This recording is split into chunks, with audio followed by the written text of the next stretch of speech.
What's up, everybody? It's your boy, Lionel Jinx. I am the creative director of the WWE 2K franchise.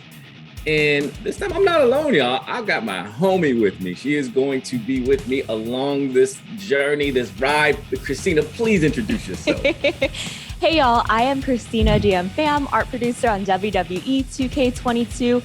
And welcome to the inaugural episode of Ringside Report, brought to y'all by the teams at 2K and Visual Concepts. We're here to provide regular updates and deep dives into the many areas and features of WWE 2K22.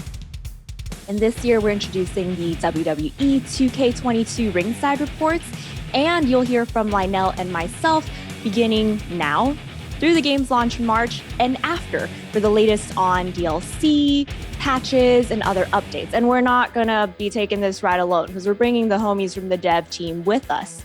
So come on, bring them on, bring them on.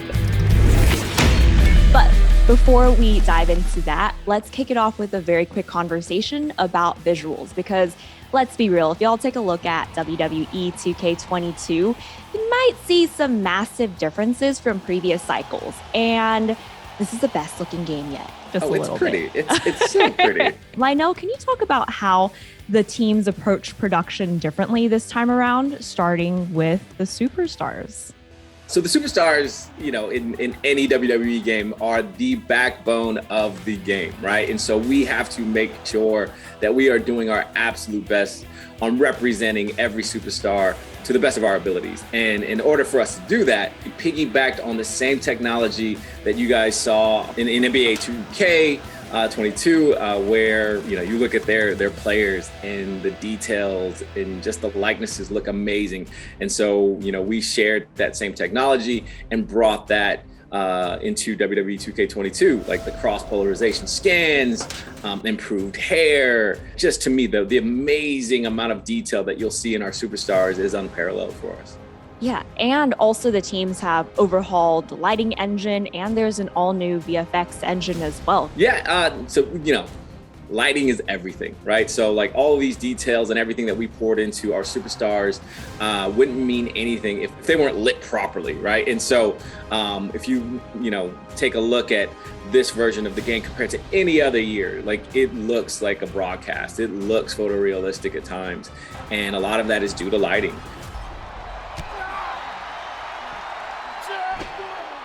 And before I forget, there was also a ton of new and improved championships as well. And one of my personal favorites, mainly because it's the team I work with most closely, is the environments team. There are over 55 playable arenas, and we also have virtual crowd boards in the game as well. So you might see some familiar faces. Oh yeah, not my ugly mug. All right, we know what y'all been waiting for, so we have some folks in the waiting room. I'm gonna go ahead and invite all of them in. So, y'all, we're so excited today because y'all know who we got. Please welcome the gameplay leadership team, principal designer Jason Vandiver, senior designer Derek Donahue, and senior producer Jonathan Rivera. Y'all, this is extremely exciting, and thank you so much for joining us for the first episode of Ringside Report. Okay, so I don't want to linger any longer because folks have been asking for gameplay for a very, very long time. Without further ado, the moment y'all been waiting for, we are going to show you a 1v1 match between Rey Mysterio and Damian Priest. So let's roll the footage. So at this point, one of the things we very intentionally called out to our fan base is that we have a redesigned gameplay experience. And starting with Jason, can you talk about what that means to you and how gameplay hits different? In WWE 2K22, we have a completely new animation system. This system has allowed us to greatly improve the look and the feel of the characters. Basically, everything from the way the characters move and they traverse through the world to how they align with each other during attacks has been completely overhauled and redone. Players are going to notice a significant difference the moment they pick up the controller. The characters are way more responsive than they've ever been. You no longer feel like you're fighting to control your character to get them into position to do what you want them to do. Strikes, dives, springboards, they all connect more precisely.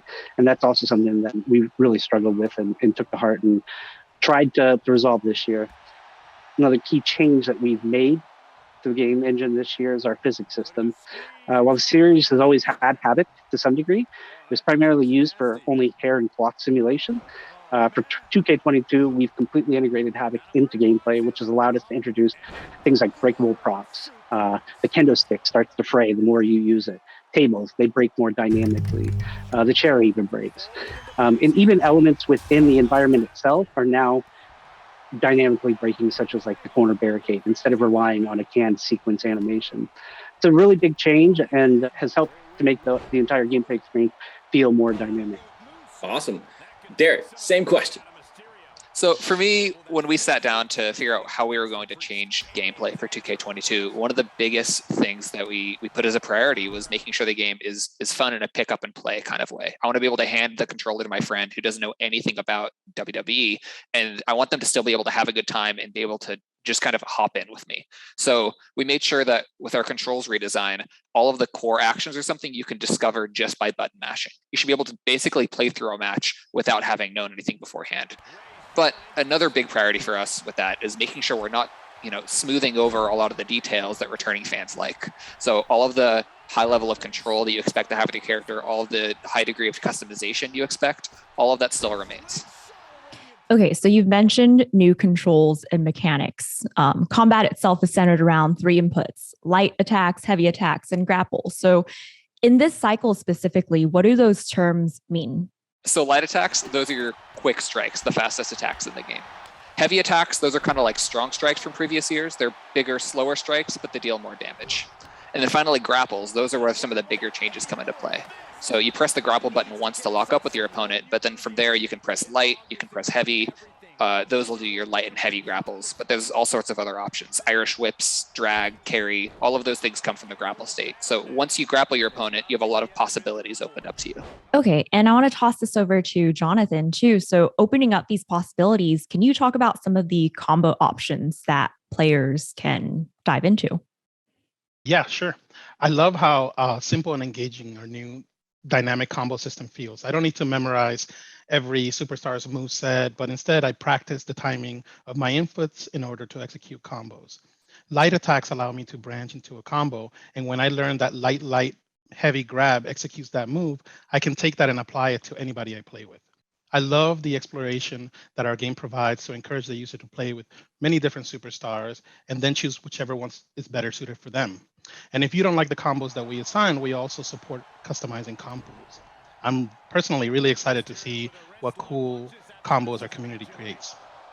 Okay, very quickly, I want to take it back to one point that Derek touched on earlier, which was about the accessibility of this game and being able to just pick it up and play.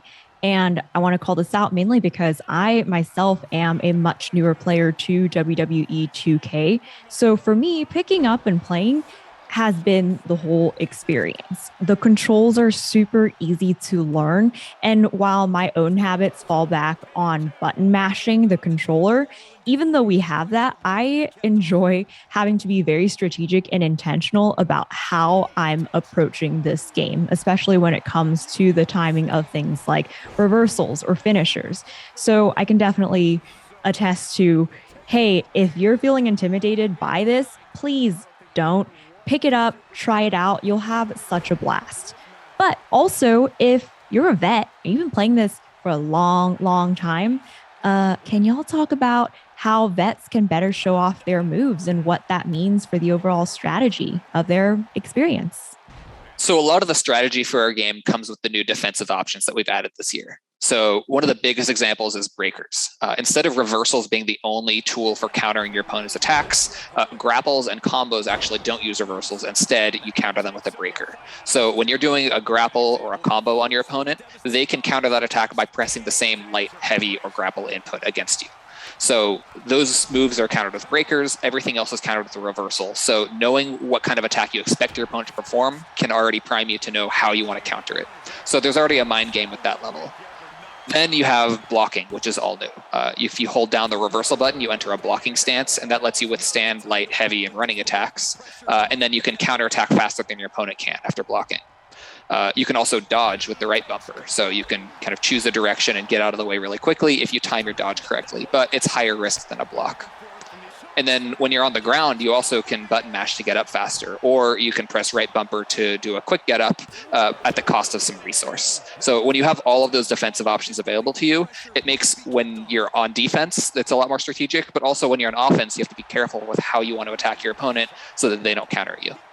So our community has been speculating about the HUD and like guessing like what, these little glowing meters mean and all this stuff. Jonathan, I'm going to let you be the first to break this down and break the news. And let's dive into the HUD and give the community some clarity here. So our goal was to create a HUD that strips down all unnecessary aspects and simply gives the user the information that they need without distracting the user from the in-game action. So at the very top, you'll have the vitality meter, and this is basically your health bar. Below that, you'll find a special meter, which is a resource you want to spend to perform signatures, paybacks, or defensive actions. Finally, at the bottom is your finisher meter, where you can store up to 3 stocks. So there's one thing that's missing that I think a lot of people are like, where's the reverse stock? Can you talk a little bit more about the changes we made there? Yeah, sure. Yeah, obviously the biggest change that we made was removing the reversal stock from the HUD. We felt that 2K20's matches came down to how the users manage their reversal stock. We wanted to bring a bit more skill to a match by giving the users unlimited reversals, but making them a little bit more difficult to execute. In our internal matches with 2K22, we get wild swings and back and forth and a bunch of oh-so-close moments that we really feel make the match memorable. And in addition to that, we added a new stun meter that shows up on the characters when it's close to being filled. So we're really excited to show off our new HUD and for our users to play with all of the new additions and our streamlined approach. Cool. Like one of the things that, at the end of the match where I'm like, in previous years or, iterations, once you basically knew once your opponent didn't have any reversal stock, all you had to do was hit your Sega finisher, match was over. That's not the case anymore, right? Like someone can just pull out like a reversal and there's this back and forth. And so Derek, can you talk about how strategy is incorporated into that part of this new mechanic? Yeah, so with reversals no longer being on a limit, that opens up a lot of possibilities for how your opponent can counter you, right? Like they could always pull a reversal out, or if you're using combos and grapples, they could hit you with a breaker. But the stun meter that Jonathan mentioned earlier, that's one of your biggest tools for making sure that you can pull off your biggest moves without getting countered. So lighter attacks, while they don't do as much damage to the vitality of the opponent, they're better at filling your opponent's stun. And if you can get their stun meter filled, that's your opportunity to perform an attack without the risk of getting a reversal or a breaker. Button mashing is back, y'all. Like I love it. It creates a whole new level of like intensity in those tight matches. And I got to practice my finger strength on that just so I can beat everyone down when this game goes online.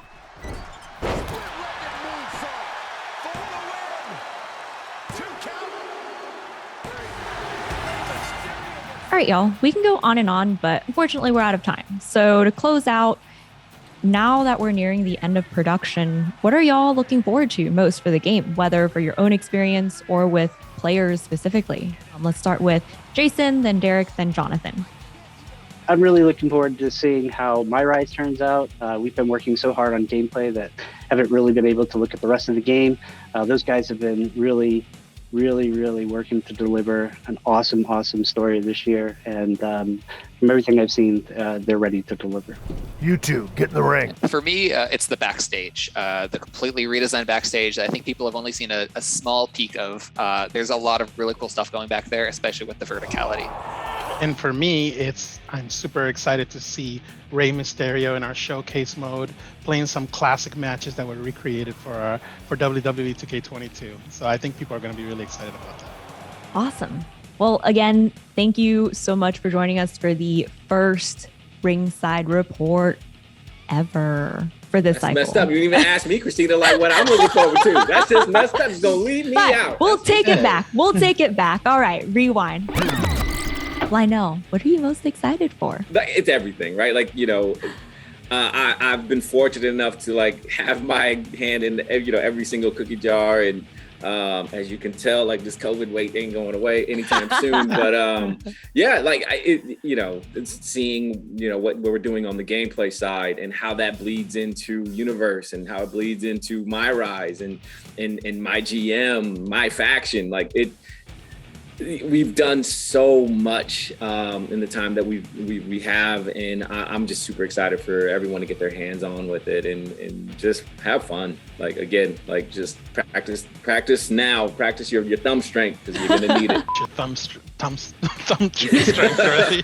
Do thumb exercises, little thumb push-ups. Y'all, so that wraps it for our first Ringside report. Thank you to Jason Vandiver, Derek Donahue, and Jonathan Rivera for joining us. Sure. Thank you. Thank you for having us. Oh my God. Was I supposed to? You committed to the bit. Leave? No, I think that was.